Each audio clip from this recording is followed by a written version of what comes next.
இப்போது இந்த அல்லாவுடைய தீனை மக்கள்கிட்ட முழுமையாக கொண்டு போகிறதுக்காக ஒரு மர்க்கஸ் வந்து இப்போ நம்ம எழுப்ப போகிறோம் பூந்துறையில். அதற்காக இடம் வந்து தேர்வு செஞ்சு வாங்கியாச்சு. அதற்கான பர்மிஷன் ப்ராசஸ் இப்போ போயிட்டுருக்கு. இப்போ அதோடைய ரஃப் எஸ்டிமேஷன் பார்த்திங்கன்னா கிட்டத்தட்ட ஒரு 1.5 கோடி ரூபாய்க்குள்ளே வரும். அப்போ 3 ஃப்ளோர் கட்டும்போது அது முன்ன பின்ன 1000 அப்படி மீதி பணம் ஃபண்டு அதிகமாக இருந்தால் கூட அந்த ஃபண்டு வந்து வேறு வகையில் நம்ம வந்து நல்ல விதத்தில் நம்ம வந்து செலவு பண்ணக்கூடிய அந்த வாய்ப்புகள் இருக்குது. வேறு பகுதிகளில் கூட நமக்கு இயங்கக்கூடிய மக்கள் இருக்காங்க, அங்கே கொடுத்து நம்ம இது பண்ணலாம். இப்போ அதற்கான ஃபண்டு வந்து பார்த்திங்கன்னா இந்த ரம்ஜான் மாதத்தில் எல்லோரும் ஜக்காத் ஒதுக்குவீங்க. இப்போ அந்த ஜக்காத்துடைய பணத்தை வந்து இன்ஷா அல்லாஹ் இந்த பணிக்காக கொடுங்க. இதில் ஜக்காத் வந்து இதுக்கு பயன்படுத்தலாமான்னா இதுதான் ஃபஸ்ட்டு ப்ரையாரிட்டியில் வரும். அல்லாவுடைய பாதையில் இதுதான் வந்து முதல் ப்ரையாரிட்டியில் வரும். பள்ளிவாசல் கட்டுறதுக்கு ஜகாத் தரக்கூடாது அப்படிங்கிற ஒரு புரிதல் இருக்குது. அது வந்து நம்ம கட்ட போகிறது பள்ளிவாசல் கிடையாது. நம்ம கட்ட போகிறது என்னது 3-in-1 4-in-1 வச்சிங்களேன். அது தாவா சென்டராகவும் இயங்கும், அது வந்து ஒரு கம்யூனிட்டி ஹாலாகவும் இயங்கும், அது ஒரு பள்ளிவாசலாகவும் இயங்கும், அது ஒரு லைப்ரரியாகவும் இயங்கும், அது ஒரு மதரசாவாகவும் இயங்கும். அது வந்து எல்லாமே முடிஞ்ச வரை நம்மளால் முடிஞ்சது நம்ம யாரை இணைச்சி நம்மளால் செயல்பட முடியும். ஏன்னா நான் ஒரு ஆளே செயல்பட போகிறதில்ல. நான் ஒரு ஆள் செயல்படுறதுக்கு இந்த யூடியூப் சேனல் போதுமானது. இன்னும் இதை பரவலாக்கணும், இன்னும் நிறைய பேருடைய பங்களிப்பை வந்து நம்ம வந்து இதில் கொடுக்க வைக்கணும், இதை வந்து இன்னமும் பெருசு பண்ணணும் அப்படிங்கிறதுக்காக இதை பண்ணியிருக்கோம்.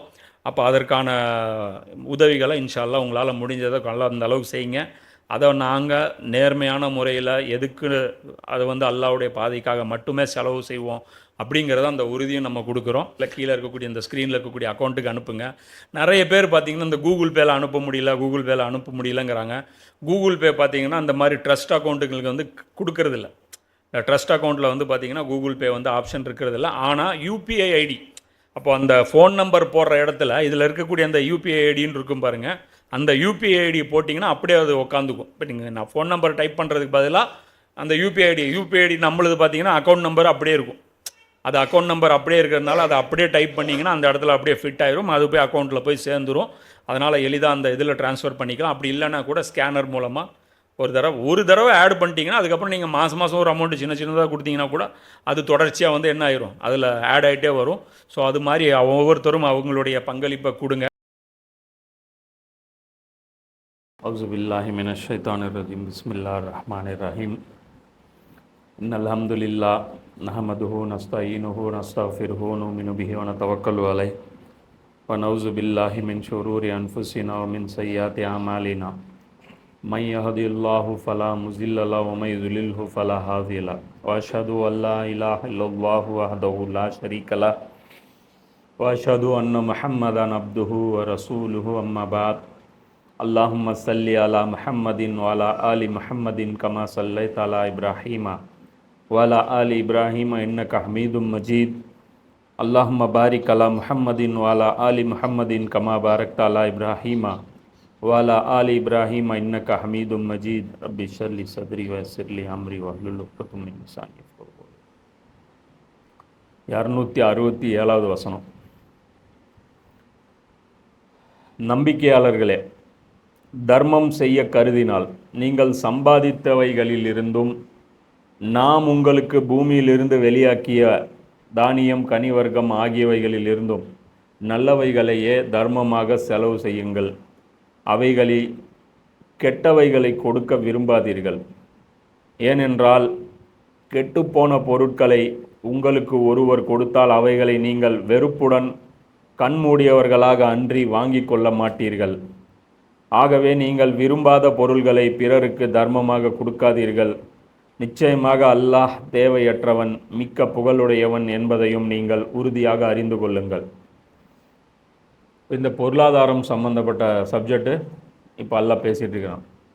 பொருளாதாரத்தில் நிறைய விஷயங்கள் இருக்குது.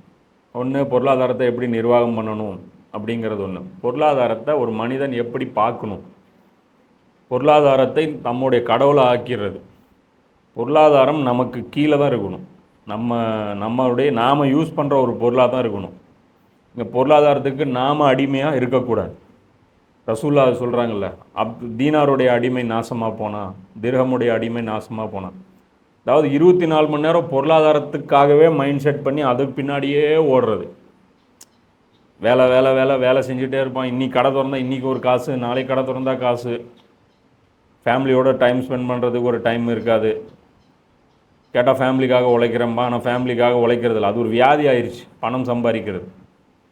ஃபேமிலிக்கு வந்து பணம் கொடுத்துட்டு இப்போ நல்ல ஒரு ஒரு ஒரு ஒரு பெருநாள் ஒரு இது அந்த மாதிரி டைமில் ஃபேமிலியோட ஸ்பெண்ட் பண்ண மாட்டான்.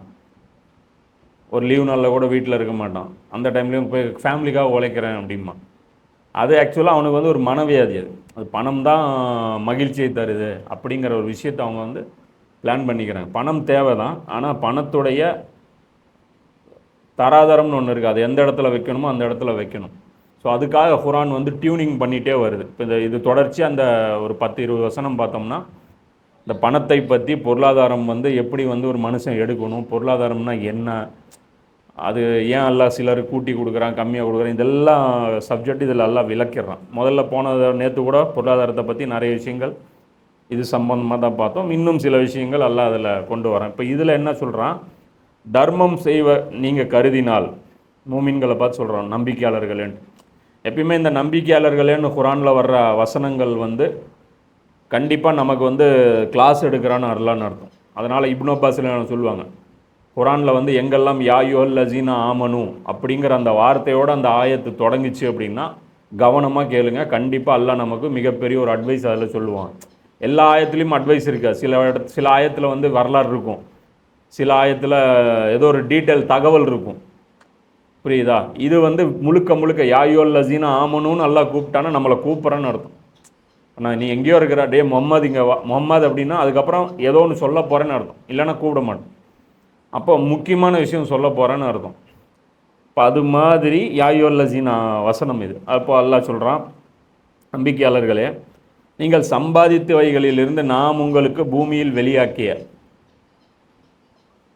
கனி வர்க்கம், தானியம் ஆகியவற்றில் நல்லவைகளையே தர்மமாக செய்யுங்கள். இப்போ ஒரு பொருள் நீங்கள் வந்து தர்மமாக கொடுக்குறீங்க, அல்லது அல்லாஹ்வுடைய பாதையில் கொடுக்குறீங்க, அல்லது ஜக்காத்து கொடுக்குறீங்க, அல்லது ஒரு ஏழைக்கு வந்து உதவி செய்கிறீங்க, ஏதோ ஒன்று, முதல்ல அந்த பொருளுடைய குவாலிட்டி எப்படி இருக்கணும், ஃபஸ்ட்டு குவாலிட்டியாக இருக்கணும். அது வந்து ஒஸ்ட்டு குவாலிட்டியாக இருக்கக்கூடாது. இப்போ இருக்கிறதுலே பார்க்குறது கலிசடையாக என்ன இருக்கும் அது நம்மளே தூக்கி போட வேண்டியது. இந்த கழிச்சல் வந்து தர்மம் பண்ணக்கூடாது. பழைய சோறு, நேற்று செஞ்ச பிரியாணி, புரியுதா? கேட்டால் என்னங்கிற, நம்ம ஏழைகளுக்குன்னா நம்ம சாப்பாடு கொடுப்போங்க. டெய்லி வேலைக்காரி வந்தால் சாப்பாடு கொடுக்காமல் இருக்க மாட்டோம். அப்போ வேலைக்காரி முன்னாடி நீ என்ன சாப்பிட்றியோ அதுதான் அவங்களுக்கு கொடுக்கணும். வேலைக்காரிக்கு பழைய சாப்பாடு கொடுத்தோம்னா அது தர்மம் லிஸ்ட்லேயே வராது. அப்போ அல்லாஹ் தான் சொல்கிறோம், உனக்கு கொடுத்தா நீ என்ன வாங்குவியோ அதுதான் நீ வந்து கொடுக்கணுங்கிறான். உனக்கு ஒருத்தன் கொடுத்தா என்ன வாங்கணும்? இப்போ நீ ஒரு சொந்தக்காரன் வீட்டுக்கு போகிற, அவங்க கண்ணு முன்னாடி பிரியாணி சாப்பிட்றாங்க, உனக்கு பழைய சோறு கொடுத்து வாங்க அப்படின்னு சொல்லி ஒரு தட்டில் கொண்டாந்து வைக்கிறாங்க. இப்போ இந்த இடத்துல உங்கள் அம்மா வீட்டுக்கு நம்ம போகிறோம், பெண்கள் வந்து அவங்களுடைய அம்மா வீட்டுக்கு போகிறாங்க. உடனே என்ன பண்ணுவேன், சாப்பாடு தட்டு பறக்கும். நான் என்ன பிச்சைக்காரியா, என் புருஷனை எப்படி வச்சுருக்காருன்னு தெரியுமா, நான் உங்கள் வீட்டில் வந்து இதுதான் சாப்பிட்ணுமா அப்படின்னு சொல்லிவிட்டு ஜம்பமாக எந்திரிச்சிட்டு வருவோம்.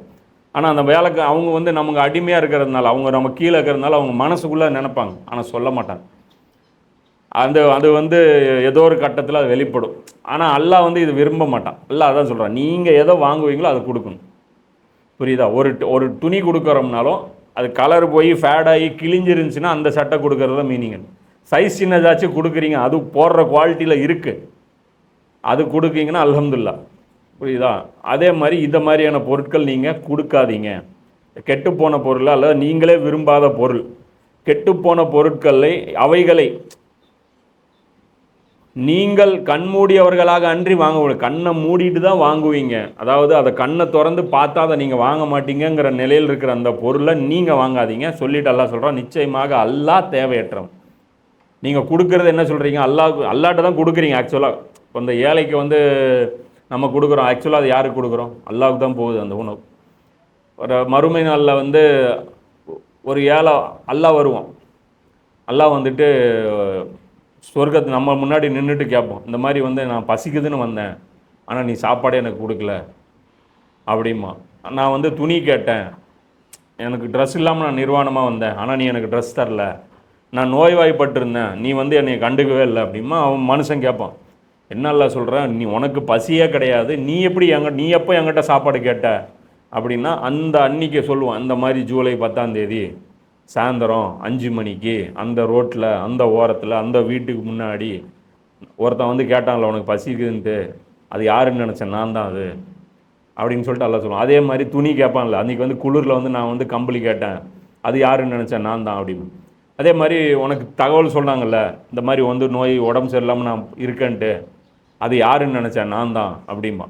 அப்போ இந்த 3 விஷயங்களும் இதை வந்து அல்லாவுக்கு நம்ம செஞ்ச விஷயங்களாக எடுத்துக்குவோம். அப்போ அதை தான் அல்லா சொல்கிறான், நீங்கள் கொடுக்கறது எனக்கு கொடுக்குறீங்க, எனக்கு கொடுக்கும்போது எப்படி டீசெண்டாக நடந்துக்குவீங்களோ அந்த மாதிரி கொடுங்க, ஏன்னா ரிட்டன் அப்படி தான் கிடைக்கும். நாம் எப்படி இன்றைக்கி இங்கே நம்மக்கிட்ட அதிகாரம் இருக்கும்போது, நமக்கு முன்னாடி அதிகாரம் இல்லாத ஆட்கள், நம்மக்கிட்ட வேலை செய்கிறவங்க, நம்ம சொந்தக்காரங்களில் ஏழைங்க, நம்ம வீட்டில் இருக்கக்கூடிய ஏழைங்க, ரோட்டில் போகிற ஏழைங்க, இவங்களுக்கு நாம் எப்படி ட்ரீட் பண்ணுறோமோ, அப்போது அல்லாவிடத்தில் அதிகாரம் இருக்கும்போது, அப்போது பிச்சை நமக்கு தேவைப்படும் போது, அந்த டைமில் அல்லாஹ் என்ன பண்ணுவான், உயர்ந்த அந்த சொர்க்கத்தை கொடுக்க மாட்டான், தாழ்ந்த நரகத்தை தான் நமக்கு கொடுப்பான். நமக்கு குடிக்கிறதுக்கு தண்ணி கொடுக்க மாட்டான், கொதிக்க வைக்கிற தண்ணியும் சீலும் சலமும் தான் கொடுப்பான். இப்போ அல்லாஹ் தான் சொல்கிறான், அல்லாஹ் தேவையற்றவன், நான் எனக்கு வந்து தேவை கிடையாது. எக்ஸாம் அல்லாஹ் நினச்சா ஒவ்வொரு வீட்லேயும் மண்ணு சல்வா இறக்குற மாதிரி டெய்லி 10,000 ரூபா வானத்துலேருந்து இறக்க முடியும். கோல்டு வந்து மழையாக பெய்ய வச்சு அந்தந்த வீட்டுக்கு தேவையான பொருள் இறக்க முடியும். ஏழைக்கு வருமானம் கொடுத்துருக்க முடியும். அவனை ஏன் அப்படி வச்சுருக்கிறான்னா, நம்மகிட்ட காசு கொடுத்து நாம் கொடுக்குறோமான்னு சோதனை பண்ணுறோம். இப்போ இந்த உலகத்தில் எல்லாமே என்னது, சோதனை தான். அப்போ அல்லாஹ் வந்து இது சொல்கிறான். இப்போ இதில் இன்னொரு கூடுதல் விஷயம் தெரிஞ்சுக்கணும் என்னன்னா, இப்போ இந்த அல்லாவுக்கு அர்ப்பணம் பண்ணுறது எல்லாமே எப்படி இருக்கணும், பியூரிட்டியாக இருக்கணும் அப்படின்னு சொல்கிறான். அப்போ அந்த பியூரிட்டியில் இப்போ இன்றைக்கி வந்து இன்னொரு இதில் கூடுதலாக ஒரு ஆட் பண்ணிக்கலாம். என்னென்னா, இப்போ மதரசாவில் கொண்டு போய் நம்ம இன்றைக்கி குழந்தைங்களை கொண்டு போய், நமக்கு 4 குழந்தை இருந்தால் 2 குழந்தை என்ன பண்ணுவோம், ஒரு குழந்தை என்ன பண்ணுவோம். சில பேர் அப்படி இருக்கிறாங்க, நல்ல எண்ணத்தில் போய் அந்த ஒரு குழந்தைய கொண்டு போய் அல்லாவுக்கு அர்ப்பணம் பண்ணுறேன், தீனுடைய வேலை இந்த குழந்தைய செய்யட்டும், இது வந்து மதரசால போய் படிக்கட்டும், இவன் ஆலிமா வரணும், ஒரு குழந்தை டாக்டர் ஆகட்டும், ஒரு குழந்தை இன்ஜினியர் ஆகட்டும், அல்லது ஏதோ ஒன்று, ஒரு குழந்தை ஆலிமா ஆகட்டும்னு சொல்லி கொண்டு போய் சேர்த்துறாங்க. இப்போ அந்த சேர்த்துற குழந்தை எப்படிப்பட்ட குழந்தைய கொண்டு போய் சேர்த்துறாங்க, பெஸ்ட்டு குழந்தைய சேர்த்துறாங்களா, ஒஸ்ட்டு குழந்தைய சேர்த்துறாங்க. யாருக்கு படிப்பு ஏறலையோ, எவன் 10th இதில் எல்லாம் ஃபெயில் ஆகிட்டானோ, எவன் ஸ்கூலுக்கு ஒழுங்காக போக மாட்டேங்கிறானோ, பெரும்பான்மையான செலக்ட் ஆகிற குழந்தைங்க இப்படி தான். புரியுதா? வீட்டில் அடங்காது, உன்னை கொண்டு போய் மதரசாவில் போட்டால் தான் உனக்கு கொழுப்பு அடங்குங்கிறான். அவன் திருப்பி படிச்சுட்டு வந்து நமக்கு கொழுப்பு அடைக்கிறான், சமுதாயத்துக்கு கொழுப்பு எடுத்து விட்டுறான்.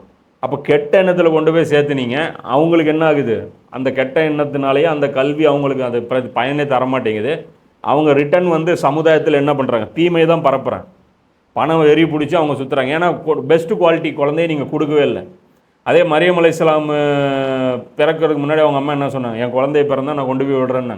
இப்ராஹிம் நபி தன்னுடைய பெஸ்ட்டு குழந்தைய கொண்டு போய், இஸ்மாயில் அலைஹிஸ்ஸலாமை கொண்டு போய் அறுக்கிறதுக்கு கூப்பிட்டு போனாங்க. இது மாதிரி இப்போ நாமளும் என்ன பண்ணணும், எந்த குழந்தை ரொம்ப ப்ரில்லியண்ட்டாக இருக்கோ, அப்போ அல்லாவுடைய பாதையில் விடுறதுன்னு முடிவு எடுத்துட்டீங்க அப்படின்னா, ப்ரில்லியண்ட்டான குழந்தைய கொண்டு போய் சேர்த்துணும். ப்ரில்லியண்ட்டான குழந்தை படிக்க போச்சுன்னா அடி விழுவும்.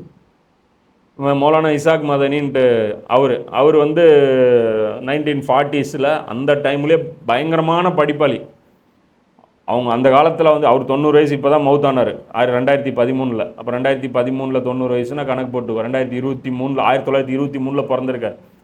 அப்போ என்ன 1940களில் ஒரு மிகப்பெரிய காலேஜில் டாப் டிகிரி, வெள்ளக்காரன் நடத்துகிற காலேஜில் அவர் டாப் டிகிரி ஸ்கோர் பண்ணிக்கார். 10th +2 அந்த காலத்து அந்த பியூசியாக என்னது, அதில் வந்து ஃபுல்லாக மார்க் ஸ்கோர் பண்ணிக்கார். ஸ்கோர் பண்ண உடனே அவர் குழந்தையிலேருந்து அல்லா மேலே பாசம், அல்லாவுடைய ரசூல் மேலே பாசம். அவர் +2 இந்த மார்க் முடித்தோடனே அவர் என்ன சொல்கிறார், நான் மதரசாவில் போய் சேர்றேன் அப்படின்ன உடனே அவங்க அப்பா அவரை துரத்தி அடிச்சிருக்கிறார். ஏன்டா என் வீட்லேயே நீ தான் பிரில்லியன்ட் ஸ்டூடெண்ட்டு, உன்னை கொண்டு போய் நான் வக்கீல் படிக்க வச்சா நீ போய் இங்கிலாண்டில் போய், அப்போல்லாம் இங்கிலாண்டில் வேலை டைரெக்டாக கிடச்சிரும், வக்கீல் படிக்க வச்சா நீ இங்கிலாண்டில் போய் வேலை செய்வேன்னு பார்த்தா நீ வந்து மதரசாவுக்கு போறியான்னு சொல்லிட்டு மதரசாவில் போய் இவர் போய் சேர்ந்துட்டார். அப்போ காலேஜில் அப்ளிகேஷன் போய் போடு அப்படின்னதுக்கு இவர் போய் அங்கே போய் மதரசாவில் சேர்ந்துட்டு அப்புறம் மதரசா கம்ப்ளீட் பண்ணி மிகப்பெரிய ஒரு தீனுடைய வேலையை இன்றைக்கி செஞ்சார். எனக்கு மெயினான ஒரு உஸ்தாதில் ஒரு முதல் லெவலில் வரக்கூடிய உஸ்தாதுகளில் அவரும் ஒருத்தர். அவ்வளோ நாலேஜ் அவர் பார்த்தீங்கன்னா அதே மாதிரி ஒரு புக்கெல்லாம் 900 பேஜ் புக்கு கொடுத்தா ஒரு வாரத்தில் படிச்சிடுவார், அவ்வளோ ஸ்கில் அவருக்கு. அப்போது இந்த மாதிரி வந்து பெஸ்ட்டு விஷயங்களை தான் நம்ம என்ன பண்ணணும், அல்லாவுடைய தீனுக்காக நம்ம அர்ப்பணிக்கணும். நம்மக்கிட்ட டேலண்ட் இருக்குது அப்படின்னா அந்த டேலண்ட்டுங்கிறது ஃபிக்ஸடு, அது எந்த ஃபீல்டில் போட்டாலும் அதை வந்து இது பண்ண முடியும். திறமைங்கிற ஒரு மனுஷனுக்கு வந்து டக்குன்னு புரிஞ்சிக்கிற ஆற்றல் இருக்குது, ஒரு விஷயம் மற்றவங்களோட சீக்கிரம் புரிஞ்சிக்க முடியுதுன்னா இது மிகப்பெரிய ஒரு இன்வெஸ்ட்மெண்ட்டு. இதை எடுத்துகிட்டு போய் எந்த ஃபீல்டில் போட்டாலும் அவன் ஜெயிக்க முடியும். அப்போ இந்த ஃபீல்டில் எந்த ஃபீல்டில் பணம் வராது, எந்த ஃபீல்டு வந்து அல்லாவுடைய ஃபீல்டோ, இப்போ அதில் நம்ம வந்து என்ன பண்ணணும், இந்த மாதிரி பெஸ்ட்டு இருக்கக்கூடிய அந்த ஆட்களை வந்து நம்ம வந்து இறக்கணும். இப்போ இதுவும் ஒரு மீனிங் இந்த ஆயத்துக்கு. நீங்கள் தர்மம் செய்தால் ஷைத்தான் உங்களுக்கு வறுமையை கொண்டு பயம் காட்டி மானக்கேடான கஞ்சத்தனத்தை செய்யும்படி உங்களை தூண்டுவான். ஆனால் அல்லாஹ்வோ நீங்கள் தர்மம் செய்தால் தன்னுடைய மன்னிப்பையும் செல்வத்தையும் உங்களுக்கு தருவதாக வாக்களிக்கின்றான். அன்றியும் அல்லாஹ் வழங்குவதில் மிக்க விசாலமானவனும் மிக்க அறிந்தவனுமாக இருக்கின்றான். இப்போ ஷைத்தான் என்ன பண்ணுவான் நம்ம தர்மம் பண்ணும்போது? அதான் சொன்னல, பணத்தை நம்ம என்னவா பார்க்குறோங்கிறத முதல்ல முடிவு பண்ணிக்கணும். புரியுதா? இப்போ இன்றைக்கி இப்போ நம்ம கணக்கு பார்க்குறோம். இப்போ கையில் இப்போ நீ வந்து ஒரு இடம் வாங்குறேன்னு வச்சுக்கோ, அல்லது ஏதோ ஒன்று எதுக்கோ ஒன்று தான் சேர்த்துவேன். காசுன்னு சேர்த்துனா அது ஏதோ ஒரு தேவைக்காக சேர்த்துவேன். அது உன்னுடைய வண்டியாக இருக்கலாம், அல்லது ஒரு இதுவாக இருக்கலாம், ஒரு இதாக இருக்கலாம், ஏதோ ஒன்று ஃபோனாக இருக்கலாம், ஏதோ ஒன்று. அப்போ பணம் வச்சுருக்கிறவன் அன்றாட தேவை இல்லாமல் எக்ஸ்ட்ரா காசு தான் அது சேர்த்துறான். அப்போ அது சேர்த்தும் போது நான் திடீர்னு ஒரு நல்ல காரியத்தை பற்றி கேள்விப்படுறேன், அதுக்கு பணம் தேவைப்படுதுங்கிற ஒரு செய்தி வருது. அப்போ நம்ம மலக்கு வந்து நம்ம சட்டையிலேருந்து எடுத்து போய் அவரே கொடுப்பாரா? கொடுக்க மாட்டார். நம்ம தான் மனசு வச்சு கொடுக்கணும். அப்போ அந்த கொடுக்கும்போது என்ன தோணும் அப்படின்னா, கஷ்டப்பட்டு சேர்த்துனேன், இப்போ கையை விட்டு போயிருச்சு அப்படின்னா மறுபடியும் வராது. மைண்டில் என்ன வரும்? போயிருச்சுன்னா இந்த 40,000 போயிருச்சுன்னா என்ன ஆகும்? மறுபடியும் அந்த 40,000 வராது அப்படின்னு நினைப்பு வரும். நினப்பு வந்துட்டு என்ன பண்ணுவோம்? கொடுக்கறது பதிலாக அந்த 10,000 எடுத்து ஒரு 20,000 கொடுக்குறான்னு நினைப்ப இடத்துல நம்மளும் கொடுத்தோங்கிறதுனால என்ன பண்ணுவோம்? ஒரு 500 கொடுத்து துவா செஞ்சு இன்ஷால்லா கொடுத்துடலாம் அப்படின்னு சொல்லிட்டு அப்படியே ட்ராமா பண்ணுறோம். ஆனால் மனசுக்குள்ளே இந்த ஒரு போராட்டம் நடந்துருக்கும். நம்ம வெளியே காமிச்சிக்க மாட்டோம்ல, ஆனால் உள்ளே இவ்வளோ திருட்டுத்தனம் நடந்துகிட்ருக்கும். கொடுக்கலான்னு ஃபஸ்ட்டு இப்படி வரும், அப்புறம் இப்படிங்கும் அதுன்னுங்க. அதனால தான் எப்பயுமே கொடுக்கணும்னு நினப்பு இருந்துச்சுன்னா டக்குன்னு கொடுத்துடணும். கொடுக்கறது மாதிரி யோசிக்கவே கூடாது. கொடுக்குற விஷயத்தில் பொறுத்த வரைக்கும் லேட்டே பண்ணக்கூடாது. லேட் பண்ணோம்னா மனசு மாறிடும், சைத்தான் மாற்றிடுவான். அப்போது அல்லாஹ் என்ன சொல்கிறான்? நீங்கள் தர்மம் செஞ்சீங்கன்னா செல்வத்தை உங்களுக்கு வாக்களிக்கிறேன். அல்லாஹ் என்ன சொல்கிறான்? கொடுத்தா குறைஞ்சிரும்னு சைத்தான் சொன்னான்ல, அவன் பேச்சு கேட்டு தானே கொடுத்த. அந்த 40,000 கொடுத்தது யார்? அல்லாஹ் தானே கொடுத்தான். ஏன் நாளைக்கு 40,000 கொடுக்க மாட்டானா? தரமாட்டான்னு நீ நம்புனில்ல, உனக்கு தரமாட்டேன்டா. தரமாட்டான்னு நீ நம்புனில்ல, அதனால தானே நீ 10,000 கொடுக்காம 500 கொடுத்த. உனக்கு தரமாட்டேன்டான்றான். அப்போ அன்னிலேருந்து நம்ம வருமானம் என்ன ஆயிரும்? டவுன் ஆயிரும்.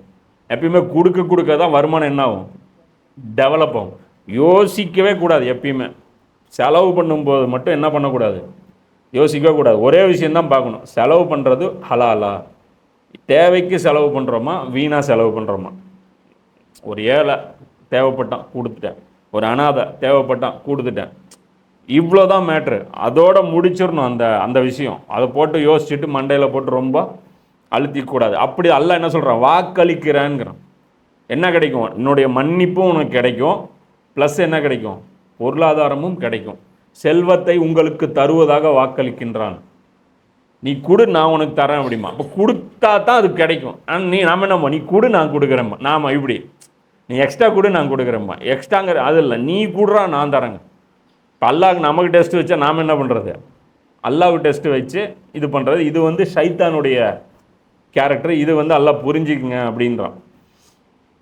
அல்லாஹ் தான் விரும்பியவர்களுக்கே ஹிக்மத் எனும் இறைஞானும் நுண்ணறிவை கொடுக்கின்றான். ஆதலால் எவர் ஹிக்மத்தை பெறுகின்றாரோ கொடுக்க பெற்றாரோ அவர் நிச்சயமாக பல நன்மைகளை பெற்று விடுவார். இப்போ இந்த இடத்துல அல்லாஹ் என்ன சொல்கிறான்? முக்கியமான ஒரு நியாமத்தை பற்றி அல்லாஹ் சொல்கிறான். ஹிக்மத்து யாருக்கு அல்லாஹ் விரும்புகிறானோ, விரும்பியவர்களுக்கு அல்லாஹ் என்னங்கிறான்? ஹிக்மத்து கொடுக்குறாங்க. ஹிக்மத்னா புத்திசாலித்தனம்னு வச்சுக்கோ. பொதுவாக ஹிக்மத்துனா என்ன? புத்திசாலித்தனம். புத்திசாலித்தனம்னா என்ன அப்படின்னா, காசு சேமிக்கிற புத்திசாலித்தனம் இல்லை, உள்ளது உள்ளபடி ஒரு விஷயத்தை புரிஞ்சிக்கிற புத்திசாலித்தனம். ஹிக்மத்துனா என்ன? குழப்பம் இல்லாமல் முடிவெடுக்கக்கூடிய அந்த குணம். தடுமாற்றம். மற்றவங்களாம் தடுமாறிட்டு இருப்பாங்க, அவனுக்கு தெரியும் இந்த இடத்துல எது பெஸ்ட்டு, எந்த இடத்துல காசு இறக்கணுங்கிற அறிவு கிளியராக இருக்கும். எல்லோரும் என்ன பண்ணிருப்பாங்க? இல்லை இந்த பக்கத்தில் ஒரு லேண்டு வந்துருச்சு, இந்த லேண்டு விட்டால் கிடைக்காது, அது இதும்பாங்க. இந்த நேரத்தில் அப்போ அங்கே இந்த இடத்துல அல்லாஹ்வுடைய ரசூல் கேட்டுட்ருப்பாங்க. இப்போ இது மாதிரி தான் சஹாபாக்கள் வந்து செலவு பண்ணாங்க. உஸ்மான் ரலியல்லாஹுடைய சிறப்பு என்ன? இந்த மாதிரி வந்து யோசிக்காம தன்னுடைய தேவையை விட தீனுடைய முக்கியத்துவத்திற்காக செலவு பண்ணவர், அதுவும் சாதாரணமாக இல்லை, பிரம்மாண்டமாக செலவு பண்ணவர். நபி ஸல்லல்லாஹு அலைஹி வஸல்லம் அவர்களே என்ன சொன்னாங்க, 3 தடவை அவர் சொர்க்கத்தை விலைக்கு வாங்கிட்டாருங்கிற அளவுக்கு அவருக்கு, அவர் ட்ரிபிள் சொர்க்கம்னு வச்சுக்கோ. அதாவது 3 தடவை அவர் ஒரு 3 எக்ஸாமில் அவர் பாஸ் ஆகிட்டார். நம்ம ஒன்றே தேரலையேன்னு தெரியல, அவர் 3 தடவை பாஸ் ஆகிட்டார், அல்லாட்ட பாஸ் மார்க் வாங்கிட்டார். கடைசியாக தபுக் போரில் 5000 பேருக்கு அவரே இன்சார்ஜ் எடுத்துக்கிறார். ஃபுட்டு எல்லாத்துக்குமே, அந்த ஒட்டகம் எல்லாத்துக்குமே 15000 பேருக்கு வந்து பாதி பேருக்கு அவரே செலவு எடுத்துக்கிறார், பொறுப்பு எடுக்கும்போது. அப்போ அவர் என்ன சொல்கிறார், ரசூல்லா என்ன சொல்கிறாங்க, இதுக்கப்புறம் நீங்கள் எப்படி வேணாலும் பூமியில் வாழ்ந்துக்குங்க, அல்லாஹ் உங்களை குற்றம் பிடிக்க மாட்டான்றேன். அந்த அளவுக்கு அவருக்கு வந்து அல்லாஹ் மன்னிப்பு, இங்கேயே சொர்க்கம் உங்களுக்கு கன்ஃபார்ம் ஆயிருச்சு அப்படின்னு சொல்லிட்டு அல்லாஹ் சொல்லிட்டாங்க. அந்த அளவுக்கு அவங்க வந்து செலவு பண்ணும். இதெல்லாம் என்ன ஹிக்மத்து? ஹிக்மத்துன்னா என்னென்னா, வாழ்க்கையை உணர்ந்து ஒரு கால்குலேஷன் தானே நம்ம போடுறோம். நம்ம பணம் இருக்குது, அப்போது துனியாவுடைய வாழ்க்கையை என்னவா பார்க்குறீங்க? இவங்க என்ன சொல்கிறாங்க, நீ போயிட்டீன்னா கார் வாங்க முடியாது, அதனால் உன்னுடைய வாழ்க்கை கொஞ்சம் சிரமமாயிரும். ஆனால் நல்லா நீ சம்பாதிக்கணும் அப்படின்னு, நல்லா நீ வாழணுன்னா என்ன பண்ணணும், கார் வாங்கணும். கார் வாங்கணுன்னா வாங்கினா தான் நீ உன்னால் வந்து நினச்ச இடத்துக்கு நீ டூர் போக முடியும், நினச்ச இடத்துல நீ சுற்றி பார்க்க முடியும், இதெல்லாம் பண்ண முடியும், அனுபவிக்க முடியும். அப்போ உலகத்தில் வந்து உனக்கு நஷ்டம் ஏற்படுதில்ல, அப்போ நீ செலவு பண்ணாத அப்படிமா. அப்போ நாம் உண்மையிலே அறிவு இருக்கிறவன் என்ன பண்ணுவான், இந்த உலக வாழ்க்கைங்கிறது, மனுஷ வாழ்க்கைங்கிறது இந்த உலக வாழ்க்கையோடு முடிஞ்சிருதா? மனுஷ வாழ்க்கை எங்கேருந்து ஸ்டார்ட் ஆச்சு, எங்கே போகுது, அதில் இது ஒரு சின்ன பகுதி. அப்போ வாழ்க்கைக்கு சேமிக்கிறது அப்படின்னா இந்த ஒரு வாழ்க்கைக்கு ஷார்ட் டைமுக்கு மட்டும் சேமிக்கிறதா, அல்லது கடைசி வரைக்கும் இருக்கக்கூடிய அந்த வாழ்க்கைக்கு சேமிக்கிறதா? அப்போ அதை பற்றி நம்பிக்கையே இல்லாமல் இதுக்கு மட்டும் சேமித்தானா அதுக்கு பேர் அவன் புத்திசாலித்தனமா? ஆனால் ஊரில் இன்றைக்கி நிலவரம் என்ன, புத்திசாலினா யார்? இந்த துனியாவுக்காக வாழ்பவர்கள், இந்த துனியாவை மட்டுமே இலக்காக கொள்பவர்கள். அவங்க மனசில் என்ன இருக்கும், படிப்பாங்க, அல்லாவுடைய தீனை பற்றி நாலேஜே இருக்காது, இந்த துனியாவுக்காக ஓடி ஓடி படிப்பாங்க, சம்பாதிப்பாங்க, அல்லாவுடைய தீனுக்காக எதையுமே நேரத்தை கொடுக்க மாட்டாங்க, முழு நேரமும் தங்களுடைய வருமானத்துக்கே கொடுப்பாங்க. செலவு பண்ணுவாங்க, அல்லாவுடைய தீனுக்காக எதுவுமே செலவு பண்ண மாட்டாங்க, முழுக்க முழுக்க தங்களுடைய இந்த துனியா ரிலேட்டடான விஷயங்கள்லேயே செலவு பண்ணுவாங்க. அப்போ அவங்களுடைய அனைத்தும் எதை சார்ந்ததாக இருக்கும், துனியாவை சார்ந்ததாக இருக்கும். அப்போ துனியா முடிஞ்சிடும், உலகம் இவன் நினச்சிட்டு இருக்கிறது என்ன, இவன் வாழ்க்கையும் முடிஞ்சிடும் நினைப்பான். ஆனால் வாழ்க்கை முடியாது, வாழ்க்கை கண்டினியூ ஆகும். அங்கே போனால் கபூரில் இடம் இல்லை, எந்த எந்த ரியல் எஸ்டேட்டில் போய் வாங்குவேன், மஹஷரில் சூரியனுக்கு கீழே நிழல் இல்லை, எந்த ரூஃப் போடுவேன், எந்த கான்கிரீட்டு கொண்டு வந்து நீ ரொப்பு, சொர்க்கத்தில் இடம் இல்லை, இப்போ எங்கே போய் வாங்குவேன்? அப்போ இதெல்லாம் கணக்கு போட்டு ஹிக்மத், இதெல்லாம் கணக்கு போட்டு இங்கே வாழ்கிறான் பார், அவன் தான் ஹிக்மத் இருக்கிறவன். அவனுக்கு காமன் சென்ஸ் தெரியும். நம்மளை பார்த்தா, அவங்கள பார்த்தா என்னவா தெரியும், மற்றவனுக்கு முட்டாளாக தெரியும். இவன் அறிவாளி கிடையாது, இவன் பாரு இவனோட எனர்ஜி வந்து இங்கே வேஸ்ட் பண்ணுறான், இவன் இங்கே போயிருந்தானா அவன் எங்கேயோ போயிருப்பான். எங்களுக்கு தெரியும் எங்கே போனால் எங்கே போகலாம் தெரியும். வேணாம்னு இவங்களே தூக்கி போட்டவங்க யார், நபி ஸல்லல்லாஹு அலைஹி வஸல்லம் இருக்கட்டும், சஹாபாக்களாக இருக்கட்டும், இவங்கெல்லாம் என்னது வேணாம்னு தூக்கி போட்டவங்க. அப்போ இந்த மாதிரி தூக்கி போட்டவங்களுக்கு எதையுமே இவங்க எல்லாம் என்ன பண்ணுவான், அறிவு கொடுத்துருவான். இவங்களுக்கு இந்த ஹிக்மத்துங்கிற அந்த நாலேஜை கொடுத்துருவான். அதுக்கப்புறம் அவங்க வாழ்க்கையில் எடுக்கிற முடிவுகள் எப்படி இருப்பாங்க, கிறிஸ்டல் கிளியராக எடுப்பாங்க. அவங்கள வந்து எந்த சைத்தானும் வந்து வீழ்த்த முடியாது, புரியுதா? இந்த பணத்தாசை அவங்கள காட்ட முடியாது, அவங்களுக்கு இந்த இடத்தாசை காட்ட முடியாது, பதவி ஆசை, புகழ் ஆசை. இன்றைக்கி வெறி பிடிச்சி முஸ்லீம் மனுஷன், முஸ்லீம் எப்படி இது மிருகமாக சுற்றிட்டு இருக்கிறான். துனியாவை பற்றி தான், அவன் பணம் வேணும், பதவி வேணும், புகழ் வேணும், சொத்து வேணும், இதுதான் பெருசு, இதுக்காக வாழணும். அவன் சாதனை என்ன நினைப்பான், இந்த இடம், இந்த ஏரியாவுக்கு வரும்போதுங்க என்கிட்ட ஒரே ஒரு இடம் தாங்க இருந்துச்சு, இன்றைக்கி பாருங்கள் இது ஒரு சொந்த வீடு கட்டிட்டாங்க, பக்கத்தில் ஒரு லைன் வீடு கட்டிட்டாங்க, பெரிய பையனை வந்து இந்த டிகிரி படித்து வச்சுட்டாங்க, சின்ன பையன் இது பண்ணுறாருங்க, இவர் அமெரிக்காவில் இருக்காருங்க, இவர் பெங்களூரில் இருக்கிறாருங்க, இந்த பொண்ணு டிகிரி முடிச்சிருச்சுங்க, அது இப்படி முடிச்சிருச்சுங்க, அது ஈங்க ரைட்டுங்க. செத்ததுக்கப்புறம் என்னங்க, நோ ஐடியா. அப்போ நீ புத்திசாலியா நீயே? அப்போ நம்பவே இல்லைன்னு அர்த்தம். உண்மை இதுதான் அல்லாஹ் குர்ஆனில் சொல்கிறான். முஸ்லீம்களை வந்து நீங்கள் வந்து நம்பலை அப்படின்னு சொல்லி குர்ஆன் குற்றச்சாட்டு வைக்கிறதுல என்னென்னா, மறுமை நம்பாதவர்கள் செயல்பட மாட்டாங்க. அது இருக்குன்னு உறுதியாக நம்பினா இதில் பாதி கட்டாயிரும். பெரிய பையன் அமெரிக்காவில் இருக்க மாட்டான், இன்னொரு பொண்ணுக்கு வந்து 100 பவுன்லாம் போட்டு கட்டியிருக்க முடியாது. ஏன்னா அவங்க உழைப்பு அதில் செலவு பண்ணியிருந்தீங்கன்னா கட்ட முடியாது. 10 பவுனுக்கு வக்கு இல்லாமல் அப்படியே கிடக்கும். ஏன்னா அவன் கவலையெல்லாம் என்ன இருக்கும், மறுமையில் எப்படி ஜெயிக்கிறதான்னு இருக்கும். ஏன்னா அது ஒரு பெரிய சேலஞ்சுன்னு வச்சுக்கோ. துனியாவையும் மறுமையும் எப்படி பேலன்ஸ் பண்ணுறதுங்கிறது பெரிய சேலஞ்சு. சிலருக்கு மட்டும் வாய்ப்பு கிடைச்சிரும், ரெண்டுமே சூப்பராக பேலன்ஸ் பண்ணுற மாதிரி. சிலருக்கு வாய்ப்பு கிடைக்காது, அப்போது ஒன்றை மட்டுமே செலெக்ஷன் பண்ணுவோம். ஆனால் அந்த ஹிக்மத்து, இந்த மைண்டு மட்டும் கிளியாரிட்டி இருந்துருச்சுன்னா கவலைப்படவே மாட்டாங்க. ஏழையாக இருப்பாங்க, கவலைப்பட மாட்டாங்க. பதவி இருக்காது, கவலைப்பட மாட்டாங்க. டிகிரி இருக்காது, கவலைப்பட மாட்டாங்க.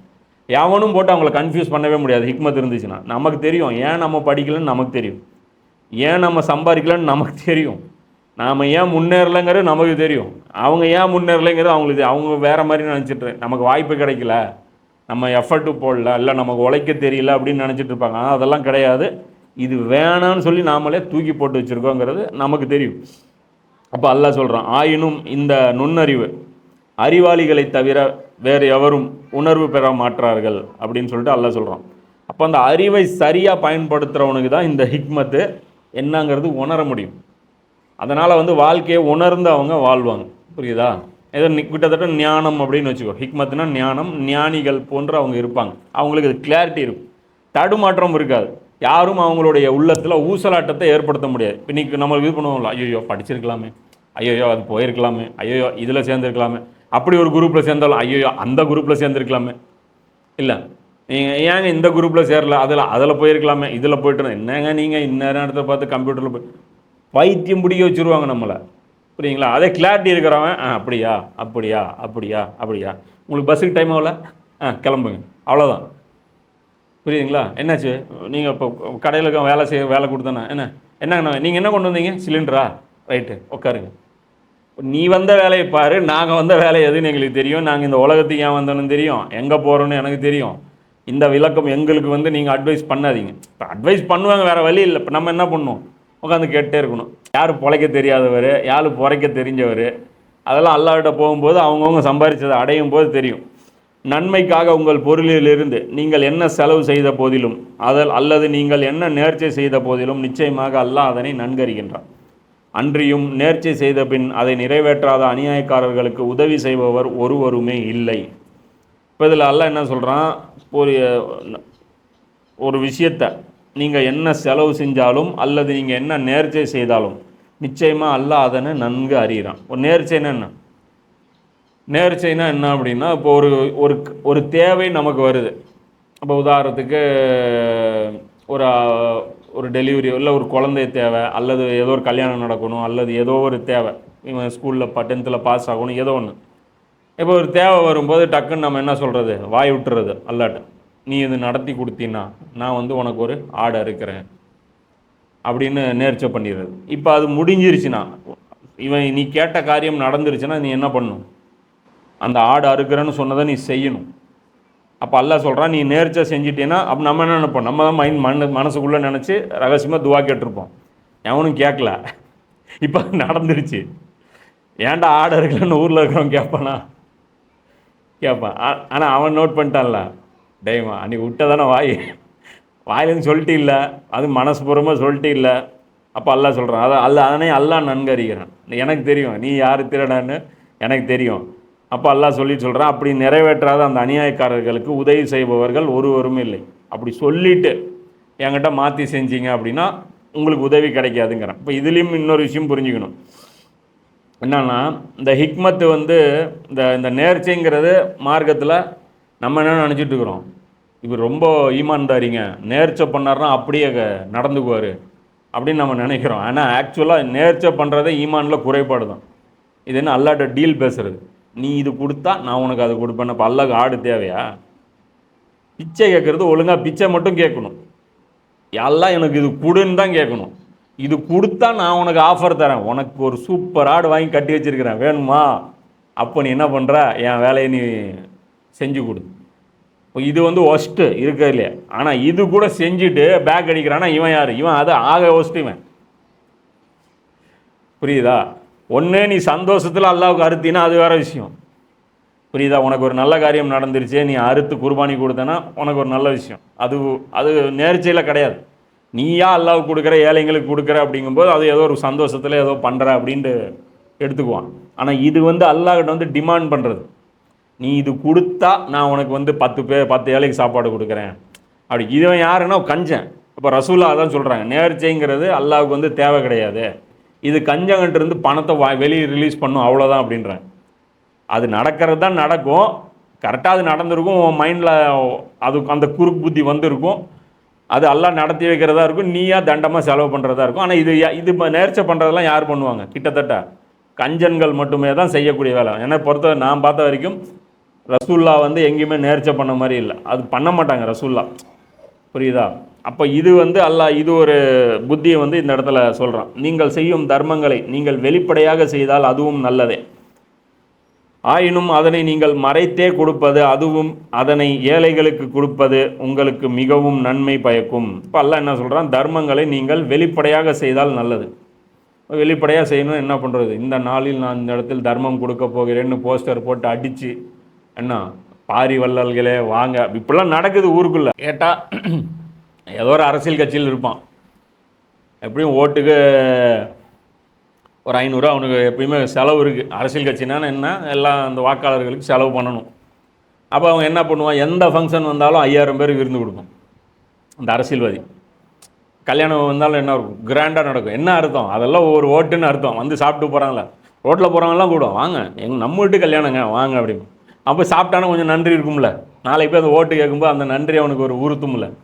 அன்றைக்கி வீடு தேடி வந்து பத்திரிக்கை வச்சான்டா, அவ்வளோ பெரிய ஆள், அதுக்குன்னே என்ன பண்ணுவாங்க? செலவெல்லாம் பண்ணுவாங்க. இது மாதிரியான ஒரு குறுக்கு புத்தியெல்லாம் இருக்கும். அப்போ இது மாதிரி நிறைய வெரைட்டி இருக்குதுன்னு வச்சுக்கோ. இப்போ இந்த இடத்துல அல்லாஹ் என்ன சொல்கிறான்? ரெண்டுமே செய்யுங்கன்னு அல்லாஹ் சொல்லிட்டாங்களே. இப்போ இதை வந்து சாக்கா வச்சுக்கிட்டு என்ன பண்ணுறது? எந்த தர்மம் பண்ணாலும் வெளிப்படையாக செய்கிறது. கேட்டால் குரான் என்னங்க சொல்லுது? வெளிப்படையாக செஞ்சாலும் நல்லதுன்னு தான் சொல்லுது, மறைச்சி செஞ்சாலும் நல்லதுன்னு சொல்லுது. அப்போ இது ரெண்டும் வேறு வேறு விஷயம் பேசுதுன்னு அர்த்தம். உதாரணத்துக்கு கடமையான இபாதத்து, கடமையான தொழுகை, இது ரகசியமாக நீ தொழுவ முடியுமா? மஸ்ஜிதில் போய் தான் தொழுவ முடியும், அந்த நேரத்தில் தான் போய் தொழுவ முடியும். இது ஓப்பனாக தான் நீ செய்ய முடியும். ரம்ஜான் மாதம் நோன்பு, இது ஓப்பனாக தான் நீ செஞ்ச முடியும். 30 நாள் கரெக்டாக அவனுக்கு தெரியும், இன்றைக்கி ரம்ஜான் மாதம் 5ஆம் தேதி, பாய் சாப்பிட மாட்டார், காஃபருக்கு கூட தெரியும். அவன் என்னம்மா டீ வாங்கிட்டு பாய் இருங்க பாய் நான் டீ குடிச்சிட்டு வரம்மா, கேட்க கூட மாட்டான் நம்மகிட்ட. அவனுக்கு ரம்ஜான் மாதம் வந்துருச்சுன்னு தெரிஞ்சாலே பகலில் பாய் சாப்பிட மாட்டாருங்கிறது தெரியும். அப்போது வெளிப்படையான நன்மைகள் இதா. அதே மாதிரி ஜக்காத்து, உங்கள்கிட்ட ஜக்காத் இருக்குதுனால இந்த நீ வந்து அதிலிருந்து இவ்வளோ % நீ வெளியே கொடுப்பேன்னு ஊருக்கே தெரியும். பணம் இவ்வளோ வச்சுருக்கிறீல்ல, இப்போ ஜக்காத்து எங்கே இந்த வருஷத்துதுன்னு கேட்பாங்க. புரியுது? அதெல்லாம் கவர்மெண்ட் வசூல் பண்ணும் ஜக்காத்து. இஸ்லாமிய அரசாங்கம் வந்து வருஷம் வருஷம் அது கவர்மெண்ட்டு வசூல் பண்ணும். அப்போ அது வெளிப்படையாக தான் செய்ய முடியும். அப்போது அந்த தர்மத்தை பொறுத்த வரைக்கும் வெளிப்படையாக செய்கிறது தான் நல்லது. ஏன்னா அப்போ தான் மற்றவனும் கொடுப்பான். அது டேக்ஸ் கட்டுற மாதிரி, இன்கம் டேக்ஸ் கட்டுற மாதிரி. இன்கம் டேக்ஸு பப்ளிக்காக கட்டினா தான் என்ன நடக்கும்?